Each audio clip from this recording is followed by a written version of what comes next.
So you are Jonathan Fraser, the man, the myth, the legend, the musician from Huntington Beach, who's got a solo album coming out in a week and a day, I guess.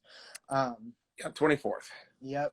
And yeah, so I've known you for about a year and a half, 2 years. About 2 years. Yeah. Okay. And yeah, so we met at D Piazza's in Long Beach, which is a venue. You were the headliner of this show, and I was there to see this other band I just discovered called Karas, and the singer of that band is on. Yeah, they're so good, dude. If anyone, well, I guess Dante's our one fan. Check out the band Karas, Karas. They're amazing. So they've done a lot of shows with you, so we kind of share like a fan base. But yeah, so I discovered you at that show, and I went up to you after the show. I was like, I've never heard your music before, but it's awesome. I love it. I bought some of your merch, and we became Facebook friends, which is how all musical interactions become real, good musical relationships. And so at some point you were like, hey, you made a post, you were like, hey, I need a drummer for this thing. And I messaged you, I was like, hey, I'm a drummer. And then, the rest is history. We started recording. You totally saved me from canceling that show. You saved the day. Hell yeah. Yeah, that was a lot of fun. And if I was still in California, we'd still be jamming. It'd be great. But so I started playing for you live. That was when you were promoting one of your previous albums, Stendhal, Journey of the Tragic. Yes. Thanks, Dante. And then I helped you record this album, and we played a few shows in support of this album. And then like a year after recording my parts, now it's finally coming out. So long production process for this one. But I mean, I was just listening to it, and I can tell why it took time, because there's a lot of layers. There's a lot of really cool stuff going on, a lot of effects. And a lot of vocals too, more vocals than you've ever had on your albums. I would say so, yeah. Yeah. So let's just go ahead and get right into it. So for someone who has never heard your music before, how would you sort of like describe it if someone's just walking in, just discovering it?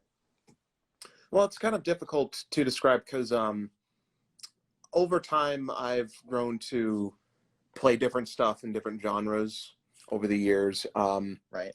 A lot of people are pretty comfortable with categorizing me as a post-rock musician. Like for my first, I think 6 or 7 albums, I did like acoustic post-rock inspired sort of stuff. Okay. Like lots of twinkly layers and synths and stuff. Eventually I gradually moved over to a more, metal inspired sound. Mm-hmm. And so I did Stendhal, Tragedy of the Journeyman with that. And for this new record, it's also that style, but there's a lot more. It's like that sound fully realized, I think, with a lot more to it.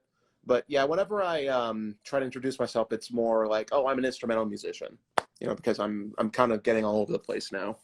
Yeah, it's cool. I listening to that, it really sounds like you like there's a lot of different genres going on, and it's like you finally kind of like brought all of them together into like a cohesive package, which I think is really, that was the goal.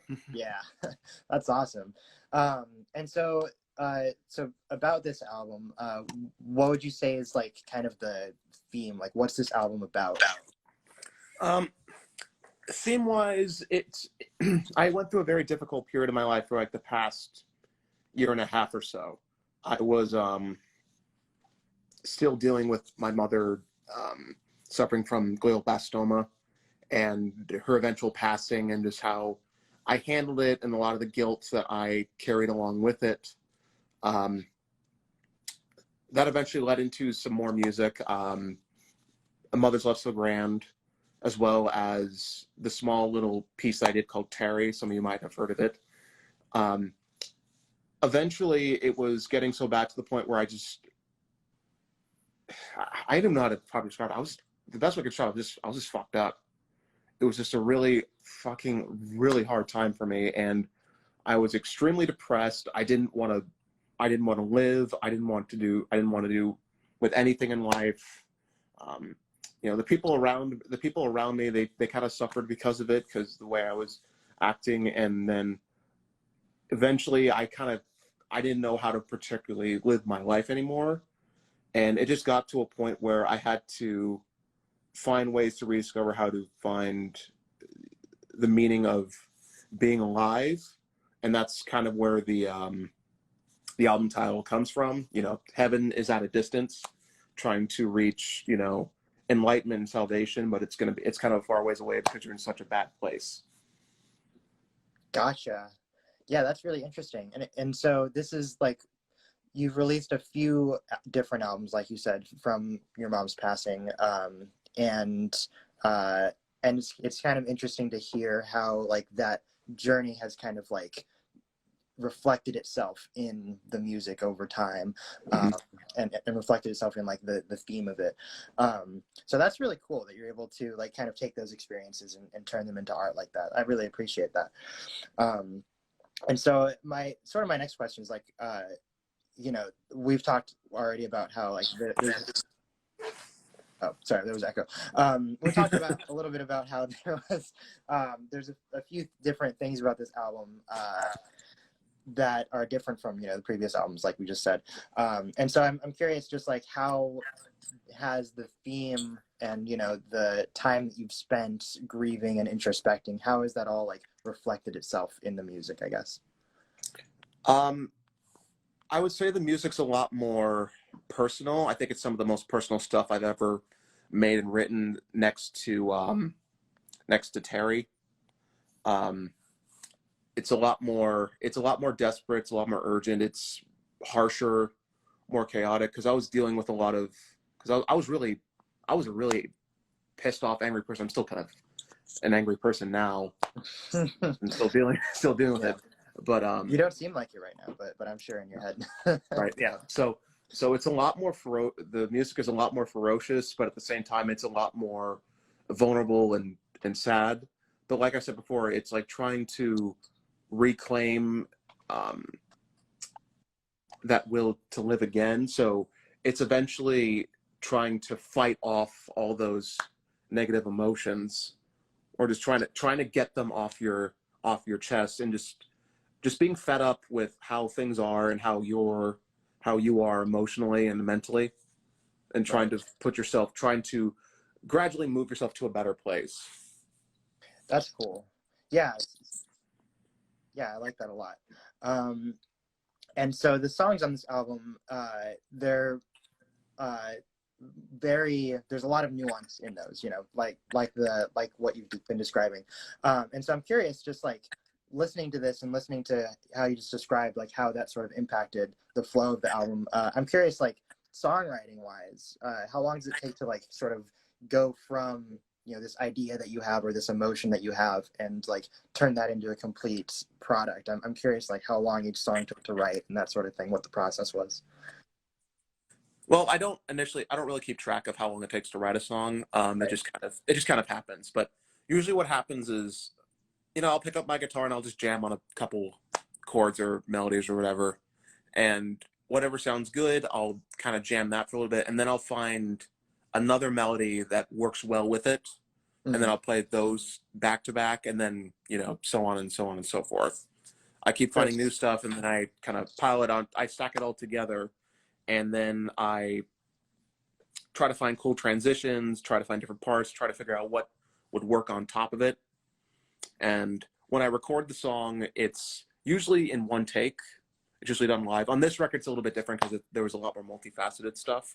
Right. But when it comes to additional layers, I usually add them in. I kind of improvise that. I just kind of add them in on the spot. It's like, oh, this will sound good. Oh, that's cool. The same goes for leads. Like I would say, like pretty much most, if not all, the leads on the record were improvised when I Okay. was recording it. That's actually surprising to hear, because I mean a lot of these leads, they sound like really well put together and really like professional, which I wouldn't expect any less after all the other stuff I've heard from you. So yeah, so that's cool just hearing that process, because that was one of the things that impressed me the most kind of upon discovering your music is just, you know, I look at your Bandcamp right now and you've got like 10, 15 albums up and I'm like, I can't even put a song together. So it's just, especially with like a solo project that is so like deeply personal. I think that's pretty incredible that you're able to like translate so much of that into your work. So that's cool. A lot of it comes to chance. You know, Right. it kind of comes to just right on the spot. So it's I don't really have a mental idea. It's like, oh, I'm gonna write this song that's gonna have this chord progression, this melody, this rhythm, and that kind of stuff. That like never pops in my head. I'll just sit down, pick up a guitar, start playing, and then it kind of naturally develops from there. Just flows. Yeah, that's Mm-hmm. cool. Kind of like you're jamming with yourself almost. Exactly. Yes. Yeah. That's awesome. What gear did you use for the guitar effects? I remember you bought a Line 6 Helix a while ago. I did, yes. And honestly, that's really what made the record. Because all the guitars were done with the Line 6 Helix. I got it a year, I would say a year ago now. Yeah, it was a year ago. And it's probably the best piece of gear I've ever used, to be honest. It's really quite incredible. Yeah. I cannot recommend it enough to anyone who's like getting into amp modeling or whatever, because a lot of people use, you know, Axe Effects or Kemper or Bias or something, and they're all great, but the Helix is like super easy to use. You can get some really great sounds out of it if you know what to do. In terms of tone for this record, I used a Soldano 100 head model, and I used 2 Marshall cabs. They were external IRs, and I just used some simple reverb and delays. I actually used 2 delays for like the more shoegazy tone, and for the more direct tones, I turned those off. And the reverb I kind of turned down a little bit for this record because I just wanted it to be more direct and upfront and in your face. That's cool. Yeah, I'm kind of surprised to hear you say that like it's a basic reverb, because I feel like the reverb is like so much of it for a lot of these tracks, and so that's I would have expected like, oh, I went through like 100 different reverbs and found the perfect one, but that's no. I think I went through like 2 or 3, and it's like, oh, this sounds good, and I barely tweaked it. I just used it. That's awesome. Yeah, well, yeah, it sounds amazing. Who are some of your biggest artistic inspirations, musical or otherwise? I have to say, the one that comes immediately to mind was Linkin Park. I remember getting into listening to Meteor when I was like 12, 13 years old, and it totally blew my mind because I'd never heard heavy music of that accord before, and it was so well put together, and it was so hard and so heavy, but it was so like catchy and listenable and stuff. And I remember telling myself I wanted to make something just like that. Eventually, beyond that, I got into My Chemical Romance, and with them, I really liked the chaos and like just the energy when you saw them play live. Because with Linkin Park, it's a lot more organized, if that makes any sense. Okay. Yeah. So with MCR, like it wasn't even just like how great their songs were, because they made amazing songs. It was great for my edgy 13-year-old self. But when you saw them live, they were really going at it, especially their guitar players. So I really wanted to be able to make heavy music, make hard, heavy music, but, you know, play it have fun with a lot of energy. Eventually, I got into Slipknot, which kind of made my desire to get into heavier stuff. So I've kind of got into more and more chaotic music since then. Yeah. That delved into, then I got into like black metal, punk, screamo, noise, drone, ambient music. Nice. I mean, I could go on and on, right. But there was a ton of stuff. That's interesting. Linkin Park and MCR to Slipknot to everything under the sun. That's really cool. Exactly. Yeah. Yeah, and I think it helps as a musician to have so many different influences and like draw from so many different styles. Kind of makes your music a little more interesting.